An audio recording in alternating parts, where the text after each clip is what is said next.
things I do for that princess.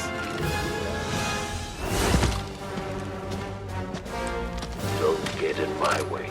Hello and welcome to the GamesRadar Plus video review of Star Wars Battlefront. I'm Features Ed Dave Horton and I'm here with Andy Harp, who has actually played the game and written our review. Andy, first things first, this game has been trading on Star Wars authenticity from day one. It looks incredible, it sounds incredible. When you're in there, just how Star Warsy is it? It's the most Star Warsy you can be. Excellent. Without actually dressing up as a stormtrooper and being cast in a Star Wars film. That's quite good. The more attainable level of top Star Warsy then. Yeah, Excellent. I mean, basically everything in it has been recreated, just down to the minute details. Like when you're on Hoth, for example, you've got like everything looks and feels as it should do. So even like down to the blasters, like those little turrets that you see in like the rebel trenches, the snow speeder. It's just even inside the cockpit. It's just perfectly authentic, and it sounds incredible as well. Yeah, cool. So it kind of effectively as much Star Wars theme park as it is shooter, pretty much. Yeah, I mean it's more a Star Wars, like a Star Wars simulator, than it is like a first-person shooter. I mean, it's there, it exists to give you those epic Star Wars moments which you recreated when you were a child, you know, with your mates, and you sort of had to use your imagination. Well, now it's literally here. You are recreating Star Wars moments, and it looks and feels just like you imagined. Like if you look at the footage of the speeder bike, that is what it would be like being on a speeder bike. It was terrifying. Yeah, it's absolutely terrifying. It should be, but amazing at the same time. Yeah.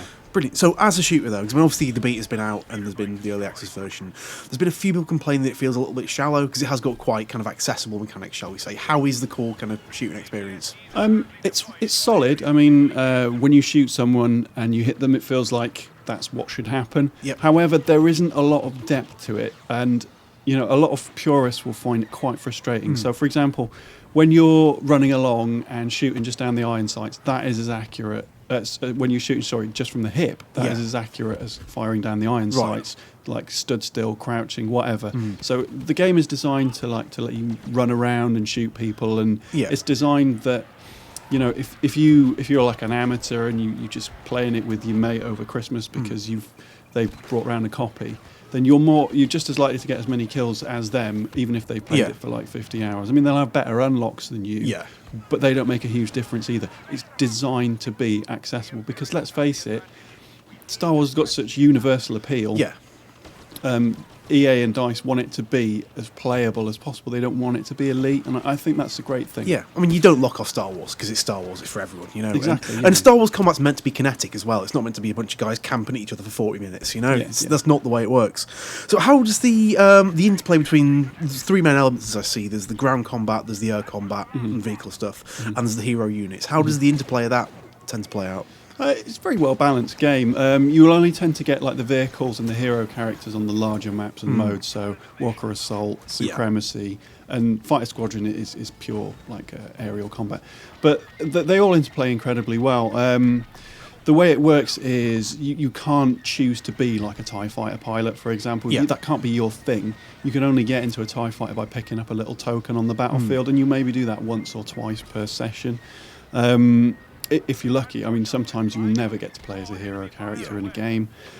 So the balance of it works really well. And like hero characters, they're not overpowered. You will take them out eventually. On some of the smaller maps, they can be a pain in the ass because they will kill you again and again and again. And it will just feel like you're dying.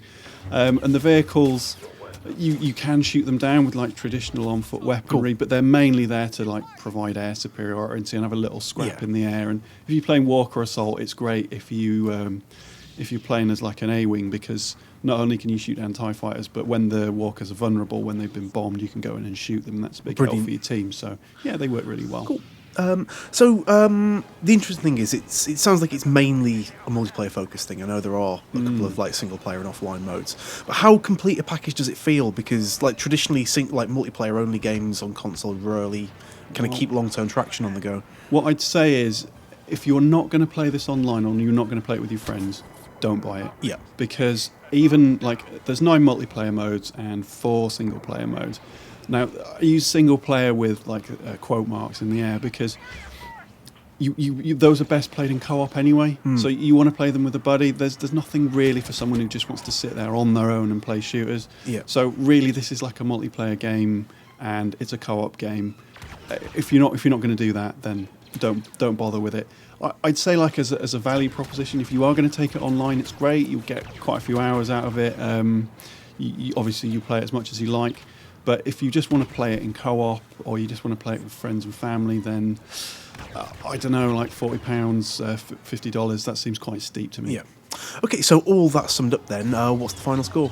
The final score will be 4 out of 5. I mean, it's a brilliant Star Wars experience, but a bit of a shallow shooter, and you really, really have to play it with other people to get the most out of it. Cool. Thanks, Andy. Obviously, if you want the expanded text version of that review, then that'll be on the website right now. For all other Star Wars Battlefront stuff going forward, features, news, guides, the lot, just keep it tuned to GamesRadar.